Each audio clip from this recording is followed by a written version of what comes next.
Assalamualaikum warahmatullahi wabarakatuh. Halo Sobat Unila, berjumpa lagi dalam rangkaian acara sosialisasi dan promosi penerimaan mahasiswa baru Universitas Lampung yang diselenggarakan oleh Panitia Penerimaan Mahasiswa Baru bekerjasama dengan jurusan Ilmu Komunikasi FISIP Unila. Pada kesempatan podcast kali ini, saya akan memandu podcast pada hari ini. Perkenalkan, nama saya Maulana Malik Ibrahim dari jurusan Ilmu Komunikasi FISIP. Jadi kali ini kita sudah kedatangan tamu dari program studi pendidikan kimia Fakultas Keguruan dan Ilmu Pendidikan Universitas Lampung. Telah hadir di hadapan kita semua Ibu selaku Kaprodi dari Pendidikan Kimia dan Ketua Tim Penjamin Mutu Program Studi ya Bu ya. Dengan Ibu Lisa Tania SPD MSc sebagai Kaprodinya. Kemudian ada Ibu Gamila Nuri Utami SPD MPD sebagai Ketua Tim Penjamin Mutu Program Studinya ya. Oke. Jadi pada kali ini kita bakalan berbincang-bincang nih Bu, membahas tentang program studi pendidikan kimia dari Fakultas FKIP, mulai dari apa saja yang dipelajari, terus prospek kerja dan apa saja yang harus disiapkan. Jadi buat kalian sobat-sobat Unila nih, yang terutama calon maba Unila, bisa banget didengerin sampai habis podcast ini buat referensi kalian yang masih bingung dalam memilih program studi gitu. Langsung aja ya Bu ya ke pertanyaan yang pertama nih. Jadi kenapa sih Ibu memilih program studi kimia? Ceritanya sih bagaimana perjalanan dari awal sampai bisa memilih sebagai tenaga pengajar di pendidikan kimia, mulai dari Kaprodinya dulu deh. Nih. Oke, ya terima kasih. Jadi kalau awal mula kenapa saya memilih menjadi pengajar di program studi pendidikan kimia, karena saya memang alumni dari program studi pendidikan kimia Unila. Kemudian setelah lulus ada penerimaan dan saya mendaftar menjadi dosen dan tenaga pengajar di program studi pendidikan kimia gitu. Dari saya satu. Kemudian dari situ baru melanjutkan S2 dan kembali menjadi dosen di program studi pendidikan kimia gitu. Kalau dari Ibu Gamila, sama saya juga dengan Ibu Kaprodi, saya adalah alumni dari pendidikan kimia itu, ya. Bahkan beliau sempat mengajar saya juga dulu ya.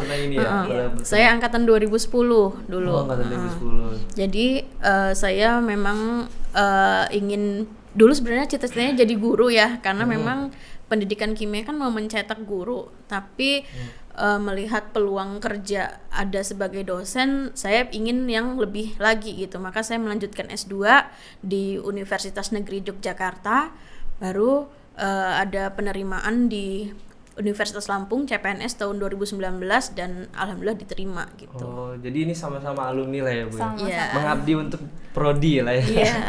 Kembali ke rumah. Jadi gimana sih Bu garis besar yang dipelajari dari dari program studi pendidikan kimia itu sebenarnya gitu, biar teman-teman tahu nih gitu. Mulai dari Kaprodi dulu deh. Oke. Ya, jadi sesuai dengan nama prodinya ya, pendidikan kimia. Jadi prodi pendidikan kimia ini memang menyiapkan supaya lulusannya itu nanti menjadi calon guru profesional. Itu tujuan utamanya. Tetapi di dalam pendidikan kimia sendiri itu tidak hanya menyiapkan lulusannya menjadi calon guru, tapi juga misalnya menjadi laboran, menjadi dosen, kemudian bisa juga dia sebagai wirausaha yang berbasis ilmu kimia juga bisa gitu. Jadi semua nanti mata kuliahnya mata kuliah pendukung supaya menyiapkan lulusannya tadi berkompetensi sebagai guru profesional, kemudian wirausaha atau laboran dan lain-lain. Jadi intinya di pendidikan kimia ini lulusannya itu tidak hanya jadi guru ya Bu ya. Benar. Jadi ini menepis segala apa namanya pikiran orang itu kalau di FKIP itu jadi guru. Harus jadi guru gitu, ya. enggak. Jadi bisa yang lain-lain. Iya. Yang kemudian mungkin kayak sobat-sobat ini masih belum banyak yang tahu nih bedanya jurusan kimia di FMIPA sama pendidikan kimia itu apa nih Bu? Kalau di FMIPA tentunya kimianya yang kimia murni ya. Murni. Ya, tidak membahas tentang kependidikan gitu ya. Kalau kita kan memang judul prodinya saja pendidikan kimia gitu ya. Jadi selain mempelajari ilmu kimia, kita juga mempelajari tentang ilmu-ilmu kependidikan gitu. Bagaimana cara mengajar gitu, bagaimana teknik-teknik mengajar, model-model pembelajaran dan segala macam gitu. Ya itu sih yang membedakan. diharapkan nanti ketika lulus dia tidak hanya mempunyai kompetensi sebagai seorang guru kimia, tapi juga mempunyai kecakapan hidup yang lain atau life skill. Nah itu yang di program studi kimia juga dilatihkan gitu. Misalkan bisa jadi ya tadi selain profesi guru ada profesi-profesi yang lain, atau mau berwirausaha, buka usaha sendiri juga kami bekali dengan life skill yang baik untuk kehidupan yang akan datang gitu. Jadi kalau boleh tahu nih Bu, struggle Ibu pas masih jadi mahasiswa nih di pendidikan kimia itu apa aja tuh Bu? Boleh diceritain nggak sih Bu? Oke, kalau dulu sih kalau saya jadi mahasiswa, selain mengikuti perkuliahan dengan baik dan mengerjakan tugas ya sama dengan mahasiswa yang lain ya, pasti ada tugas-tugas yang mungkin dirasa agak berat. Ya kita harus tetap semangat untuk menyelesaikan perkuliahan ini, jangan sampai di tengah jalan itu putus semangat. Dan juga memanfaatkan teman-teman tadi, bekerja sama, bagaimana berkolaborasi dengan teman-teman sehingga nantinya bisa mencapai prestasi akademik yang baik dan juga non akademik juga yang baik. Nah kalau dari Ibu Gamila nih gimana nih? Apakah sama aja kayak dari Ibu Kaprodi? Iya sama sih, kita kan ya tetap punya goals masing-masing ya, punya tujuan hidup masing-masing. Ya balik lagi aja, apa tujuan kita untuk kuliah di situ gitu kan? Untuk kuliah di sini mau apa tujuannya gitu. Kalau memang cita-citanya pengen jadi guru, ya bertekadlah, sungguh-sungguhlah untuk mencapai impian itu gitu. Oke. Kemudian kalau boleh tahu pendidikan kimia ini sudah berapa lama berdiri ya Bu ya? Pendidikan kimia itu berdiri tahun 1984. Udah ibarat udah senior banget ya gitu ya. Jadi udah 30 tahunan lebih. Iya. Terus bagaimana sih Bu kurikulum di pendidikan kimia? Terus apa yang diharapkan para dosen untuk para lulusannya gitu? Mungkin dari Ibu Gamila bisa menjawab.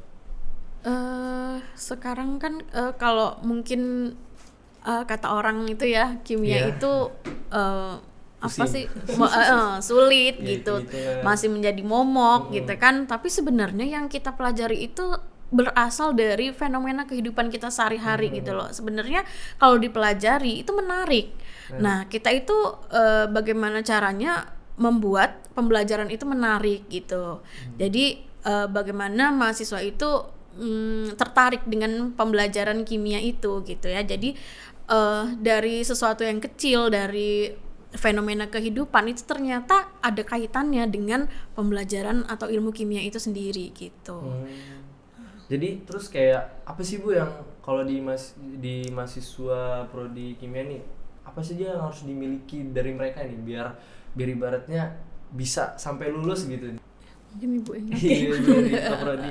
Terserah deh apa aja nih. Oke, jadi kalau menurut saya ya yang paling penting itu adalah semangat dari diri sendiri sih. Tadi seperti yang Bu Mila sampaikan, ingat goals kita itu apa gitu. Jadi jangan sampai kita lupa itu di tengah jalan. Dengan segala kendala pasti ada, kalau di perkuliahan pasti ada, tapi yakinlah bahwa semua itu pasti bisa teratasi. Dan kita juga ingat tujuan awal kita kuliah ini mau menjadi apa, motivasinya, dan itu terus semangat dan tekad yang kuat menurut saya itu. Untuk masalah peminatan mahasiswanya dari tahun ke tahun itu gimana tuh Bu? Apakah stabil atau makin naik gitu? Oke, kalau misalkan peminat itu kalau dilihat dari kecenderungannya ya, kecenderungangannya sih 3 tahun belakangan ini meningkat. Tapi dan kapasitasnya juga peminat kemudian kapasitas ditampungnya juga mengalami peningkatan gitu. Jadi kalau misalkan tiap tahunnya ada 80 yang akan diterima, biasanya yang mendaftar total itu ada sekitar 700-an peminat gitu. Iya. Jadi cukup ketat lah ya Bu di sini juga ya. Iya. Di pendidikan kimia nih Bu, mahasiswanya itu sudah menoreh prestasi apa saja yang pernah diraih gitu di program studi ini? Banyak sekali prestasi yang sudah diraih. Ada yang tingkat nasional, ada juga tingkat lokal. Baru-baru ini sih mahasiswa angkatan 2018 dan 19 itu meraih medali emas 3 orang, medali perak 2 orang, dan perunggu 2 orang itu di Olimpiade Sains Nasional yang diselenggarakan di Universitas Islam Sumatera Utara gitu. Itu yang baru-baru ini gitu. Wah, keren banget ya berarti ya anak-anak dari pendidikan kimia nih. Kalau boleh tahu nih Bu, kegiatan apa saja sih Bu yang dilakukan mahasiswa di luar perkuliahan gitu? Apakah ada himpunannya gitu Bu? Ada ya. Namanya FOSMAKI, Forum Silaturahmi Mahasiswa Pendidikan Kimia. Iya. Itu udah berdiri lama juga ya Bu ya? Sudah lama, tahun 2009. 2005 kayaknya Bu. 2005 ya. Sudah lama. Sudah lama. Iya. Jadi nggak hanya mahasiswa kimia tapi sampai alumninya juga gitu. Oh gitu. Oh jadi lebih luas Lebih gitu luas, ya Bu? iya. Tidak hanya yang masih aktif.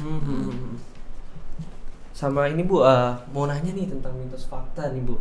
Mitos fakta nggak nih Bu, anak FKIP harus punya mental kuat dan emosional baik gitu?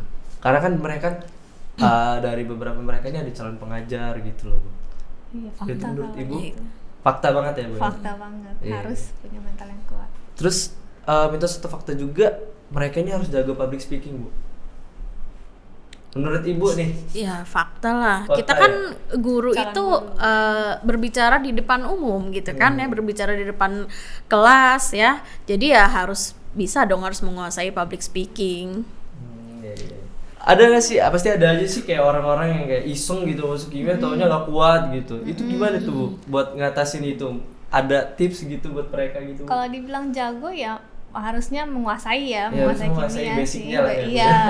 Tapi kalau misalkan udah masuk kimia nih, pasti akan nemu, wah rupanya banyak hal-hal yang selama ini di SMA kayak teori-teori aja, tapi nanti kalau udah masuk perkuliahan, oh tadi kata Bu Mila kan ada fakta, ada fenomena-fenomena, ternyata bisa dijelaskan melalui kimia. Nah, itu yang mungkin menarik ya bagi saya dan mahasiswa yang sudah belajar di pendidikan kimia itu pada bilang, wah ternyata seperti ini kimia yang sesungguhnya dibandingkan dengan yang di SMA itu berbeda gitu. Kan ini juga sih Bu, banyak yang bilang kayak kalau udah kerja emang kepake nggak sih gitu kan? Gimana sih Bu cara nerapin gitu di kehidupan nyata di? Oke. Ya, kalau kimia misalkan nanti di lapangan pekerjaan gitu ya, maksudnya untuk lulusannya atau Iya. bukan untuk lulusannya? Untuk lulusannya gitu. Kalau untuk lulusannya yang menjadi seorang calon guru, pasti dia Kepake. butuhkan Nah itu kepake. kalau semisal bukan calon guru Nah, gitu. kalau bukan calon guru kimia, tadi dalam perkuliahan itu kan selalu dibekali dengan life skill yang lain juga gitu. Jadi misalkan kami mendorong bagaimana caranya siswa itu bisa berkolaborasi. Nah, keterampilan untuk berkolaborasi, berkomunikasi itu pasti akan digunakan mereka di luar perkuliahan sampai nantinya di dunia kerja gitu. Jadi tetap nggak sia-sia lah ya Bu ya, Iya. meskipun tidak menjadi tenaga pendidik ya. Iya, mudah-mudahan sih. Amin. Nih untuk Ibu Gamila nih ada pertanyaan juga. Banyak gak sih Bu yang kayak anak-anak mahasiswa kimia itu yang ngerasa salah jurusan gitu, salah milih? Karena kan banyak sih itu sampai saat ini juga kayak mahasiswa-mahasiswa itu milih itu bukan berdasarkan apa yang mereka minati gitu. Jadi menurut Ibu gimana tuh? Terus kayak kenapa sih mereka itu bisa kayak gitu kira-kira? Ya sebenarnya mungkin mereka belum menemukan ini aja ya, apa ya istilahnya, jati diri mungkin ya. Iya, jati diri ya. Belum menemukan jati dirinya aja gitu. Mungkin kalaupun dulu mendaftar itu untuk tuntutan orang tua atau segala macam. Nah mungkin itu hanya di awal ketika dia sudah terjun di perkuliahan itu, mungkin nanti akan menemukan, oh iya ini ternyata maksudnya begini. Karena memang ya kimia itu sebenarnya beda dengan yang dijelaskan di SMA dengan di perkuliahan gitu. Kalau di SMA itu seperti mungkin taunya hanya rumus atau molekul yang abstrak, nggak bisa dibayangin gitu kan. Tapi di perkuliahan itu tuh kita berikan dari sejarahnya dulu, bagaimana ceritanya bisa begitu, penelitian dari para ilmuwan itu ternyata ya itu kalau dipelajari itu ternyata menarik gitu, dekat dengan kehidupan. Kimia itu dekat dengan kehidupan sebenarnya. Oh jadi buat teman-teman sobat Unila nih, kalau bahwasannya kimia itu benar-benar dekat dengan kita, jadi benar-benar tetap menarik ya Bu ya. Iya. Gitu. Jadi kayak untuk di prodi kimia ini kita perlu kayak mendalami lagi nggak sih Bu, kayak perlu lanjut lagi nggak sih S2 sebenarnya? Kalau untuk berminat di dalam bidang kimia gitu. Iya bisa, tapi kan karena kita tadi ya nggak hanya guru gitu kan. Kalau S2 itu lebih ke dosen mungkin ya. Ya banyak juga sih kan peluang dosen gitu. Iya. Jadi nggak menutup hanya sampai guru gitu kan. Bahkan kimia juga tuh bisa sebenarnya dipakai di industri. Banyak juga yang perusahaan-perusahaan yang memakai ilmu kimia itu gitu. Jadi nggak, ya jangan, kalau memang benar-benar diminati nggak apa-apa dilanjutin aja gitu, bisa S2, bahkan kalau mau ke luar negeri juga ya tambah wawasan kan. Iya, betul. Kan ibu-ibu nih dua-duanya nih alumni pendidikan kimia nih, boleh tahu nggak sih Bu kayak suka duka menjadi mahasiswa, terus suka duka juga menjadi dosen di pendidikan kimia nih, bisa diceritain nggak sih pengalaman? Kalau suka dan duka pas jadi mahasiswa ya, sukanya ya itu tadi ketemu hal-hal yang baru, kemudian ya di sana juga ketemu teman-teman yang baru. Kalau dukanya ya adalah rasa lelah ketika praktikum tadi ya, harus nambah waktu gitu dan lain-lain. Kalau setelah menjadi dosen sukanya ya karena memang cita-cita awalnya jadi guru ya. Jadi kalau ketika jadi dosen itu memang ingin berkiprah sebagai seorang tenaga pengajar gitu tuh senangnya. Kalau dukanya kadang hambatannya ada juga, misalnya ketemu mahasiswa yang motivasinya rendah gitu ya, motivasinya rendah. Nah itu juga jadikan tantangan sih sebenarnya, nggak jadikan duka. Kalau dari Ibu Gamila nih, apa nih? Iya kurang lebih sama sih. Sama Pasti ya? ada tantangan tersendiri, ada capeknya juga, ada lelahnya. Tinggal manajemen waktunya aja sih sebenarnya ya. Tapi sebenarnya ibu-ibu ini dulu itu sebelum ngambil, maksudnya sebelum masuk kuliah itu emang udah berminat di sini atau gimana tuh? Kalau boleh tahu, apakah emang dari awal udah niatin banget nih pengen di kimia karena emang berminat gitu? Kalau saya sih memang dari SMA suka ya dengan suka kimia. Iya. Kalau dari Ibu Gamila? Dulu saya justru suka dengan gurunya di SMA juga. Di SMA tuh saya suka karena gurunya itu jelas gitu loh, ngejelasin itu jelas, terus nggak ngebosenin gitu. Jadi saya punya, wah ternyata kimia itu asik emang gitu. Jadi sampai ke kuliah saya milihnya itu pendidikan kimia gitu. Jadi asik itu tergantung kitanya juga ya Bu ya. Iya, gimana caranya untuk ngebawa diri buat tetap semangat gitu kan. Oke. Jadi setelah terjun ke bidang kimia nih Bu, gimana sih Bu perasaannya? Apakah ada hal-hal yang mau dikejar lagi atau gimana nih? Mungkin dari Bu Kaprodinya deh. Saya dulu. Hal-hal yang mau dikejar mungkin ya pasti kalau sebagai seorang dosen ya peningkatan kompetensi dosen, kemudian mungkin kalau saya sih ya ada mau melanjutkan studi S3 gitu dan lain-lain. Oh iya, semoga tercapai Bu S3-nya. Kalau Ibu dari Ibu Gamila Nuri? Iya sama, peningkatan kompetensi dosen itu harus S3 gitu. Kemudian apa sih Bu, ada nggak sih Bu pesan-pesan nih untuk calon mahasiswa yang ingin masuk prodi pendidikan kimia nih biar mereka tambah semangat gitu kan? Dari Ibu Kaprodinya langsung nih. Oke. Kalau untuk yang calon mahasiswa baru, pesan saya sih jangan takut untuk masuk program studi pendidikan kimia, walaupun kayaknya sih serem gitu kimia tuh mata pelajaran yang susah, tapi dijamin mata pelajaran kimia itu merupakan hal yang menarik untuk dipelajari gitu, dan nanti pasti banyak hal yang baru juga yang akan sama-sama kita pelajari. Oke. Mungkin kayaknya podcast pada hari ini mungkin sampai situ aja dulu ya Bu ya.